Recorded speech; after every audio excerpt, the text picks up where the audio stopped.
What's going on out there? I'm Sean Devine. Hope you all are doing well. Today I've got a new tutorial where we're going to talk about how to order the plugins in your vocal chain. So I get a lot of questions about this on the channel, and what we're referring to is simply how does the signal pass through each of these plugins and in what order is ideal in terms of getting the best sound and processing these things in a logical way that's going to get the best results from your plugins. So there's a lot of confusion about, do I compress before I EQ? Do I put this plugin before this one? What's going to sound best? So we're going to clarify a lot of these things. I'm going to talk about my general approach in terms of how I order my plugins, why I order them this way. And so first I'm going to play a song. It is by Danielle Apicella. It's called YOY.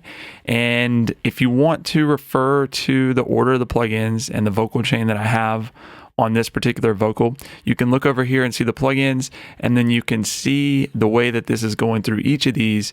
They pass from left to right. So we start out, we've got it going through the Soundtoys Radiator, then we're hitting a channel EQ, then we're going into an RVox, then we have the C4 Multiband Compressor, then we have the Puig 670 compressor. Then we have the Pro C. So 3 compressors there. And then we go into the Soundtoys SI EQ. And then finally into a de-esser. And then we also have a bus that's being run to a reverb, which we're going to talk about that last. But just keep an eye on the plugins. Just think of the signal flow. Again, it's left to right, up to down, all the way to the end. Every breath I breathe reminds me that you never fail. You drew me close, even when I chose to wander from you seems unfair. Oh why do you stay by me when I sometimes don't believe? Yeah. All right, so that gives you an idea of the chain itself. Now let's talk about why it's in this particular order. So I'm going to go ahead and I'm going to disable everything, just going all the way to the very first plugin, and that is the Soundtoys Radiator, which is right here. It is a plugin that's going to give you a little bit of saturation and warmth. Now, the reason why I have this first is to replicate what it would be like if we had maybe a vintage preamp, or maybe if we were running the mic signal through like a tube pre or something like that. That would be the first thing going into our interface and then into the DAW to be processed. So I wanted to warm it up a little bit. And so we would put that first, just like we would in an actual scenario that we were using the tube preamp. The next plugin in the chain is a channel EQ. So you can look up here and see what I'm doing. I'm removing some low end, and then I've got a little bit of 200 that's coming out just to get rid of some of the boxiness. Now, the reason why I do it this early in the chain and why I always recommend to do deductive EQ really early on is because we don't want to send any part of the signal that's not necessary, that we don't want or need, that's undesirable to any of our other plugins, because all that's going to do is push the plugins a little bit harder, especially compressors, things like that. And there's just no point to have the plugins processing part of the signal frequency-wise that we don't need. So we go ahead and do that deductive EQ there. The next thing we've got in the chain is the RVox, which is over here. And I'm primarily using this RVox as a gate. And so that's just getting rid of some of the stuff there. And then we've got a little bit of compression happening just to bring things up. Then we have another compressor, which is a C4. This is a multiband compressor. And this is once again just kind of controlling the vocal a little bit more and giving it more of a smooth tone.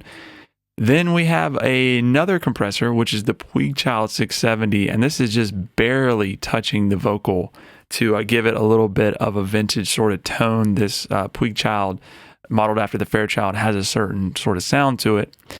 Next in the chain, we've got the Pro C, and if you watch this, there's just a slight attenuation happening. The reason being we've got 3 different compressors, actually 4, considering the RVox up there. You never leave. Every breath I breathe reminds me that you never fail. You drew me close, even when So it's really just hitting some of those extreme consonants and maybe reducing them a dB, 2 dB, if that. And then finally, we are going into an additive EQ. So this is a question I get a lot, is like, would you EQ or compress first?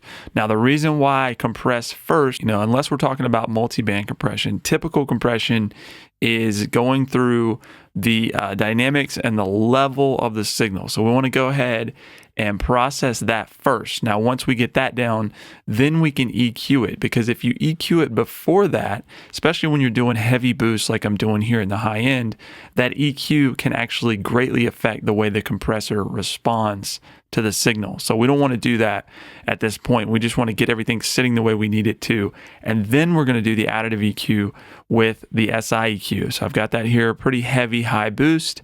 And then finally, I'm feeding the de-esser.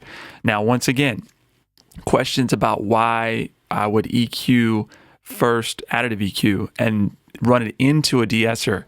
It's because this is going to greatly affect the way the de-esser responds, and it also leaves a lot less guesswork, because if you de-ess first, chances are when I go back to boost something this heavily, it's just going to bring those harsh frequencies right back out. And the de-esser is acting only on the signal before I'm doing additive EQ, which is really not of that much use to me. So at this point, I'm running it directly into the de-esser, and this is how you get a really bright but warm tone, because the aggressive EQing I'm doing coupled with the de-esser is going to give you a lot smoother sound. So then finally, we're going into a reverb. And the way that you want to think about reverb and delay and modulation, chorus, flanger, all that type of stuff, that's going to be the extra things that you do after. So that's why we have a bus here that we're running to an aux to get the reverb. And in Logic right now, I'm using what's called post-pan. What this means is that this is sending the signal that's been processed up here. So after it leaves the de-esser, the last plugin in the chain, that's the signal that's being sent to the reverb. So we want to put the reverb on the processed signal. So, and that works for delays as well. If you send to another delay aux here, it's going to send the processed signal, and it's essentially the last thing in the chain. If you were going to put the reverb directly as an insert, that's kind of how it would react, except I wanted a little more flexibility, so we're using the aux there. So again, y'all, very brief video, just kind of running through sequentially how I like to think about plugins and why I chose to put them in this order. I hope this will at least get your wheels turning, give you a little bit of clarity on how to order compression, EQ, and some of the other effects that I'm using. If you have any questions about how to order your plugins in your vocal chain, feel free to leave a comment below. If you learned anything in the video, please like and subscribe, and we'll talk to you soon. Chose to wander from you seems unfair. Oh why, do you stay by me? Wanna sometimes